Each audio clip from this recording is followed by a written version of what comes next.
Il est trop tard. Je vais... Oh, racontez encore une. Non, je ne peux pas. Dites quand même. Non! Vous avez un cœur de glace, nous sommes sur les charbons ardents. En danger, je vous en supplie. Rendez-nous ce service! Je vous en prie. Soit.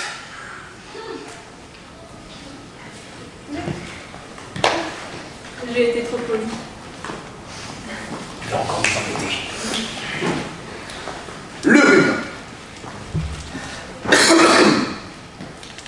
Mon beau-frère avait du côté paternel un cousin germain dont un oncle maternel avait un beau-père, dont le grand-père paternel avait épousé en seconde noces une jeune indigène dont le frère avait rencontré dans un de ses voyages une fille dont il s'était épris, avec laquelle il eut un fils qui se mariait avec une pharmacienne intrépide qui n'était autre que la nièce d'un quartier-maître inconnu de la marine britannique, et dont le père adoptif avait une tante parlant couramment l'espagnol, et qui était peut-être une des petites filles de l'ingénieur Morgan, petit-fils lui-même d'un propriétaire de vigne dont on tirait un vin médiocre, mais qui avait un petit cousin casanier adjudant, dont le frère avait rencontré dans un de ses voyages une fille dont il s'était marié, qui était en fait la fille d'un premier mariage, et dont le premier mari était la fille d'un sincère patriote qui avait su élever dans les désirs de faire fortune une de ses filles qui put se marier avec un chasseur qui avait connu Rothschild.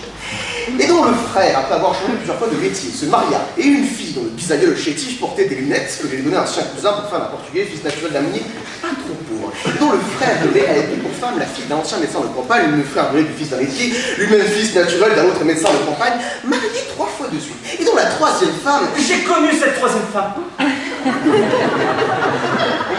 J'ai connu cette troisième femme, et si je ne me trompe, elle mangeait du poulet dans un guêpier. Alors, c'était pas la même. Bon, je dis, était la fille de la meilleure sage-femme de la région, qui, veuve de bonheur, Comme ma femme.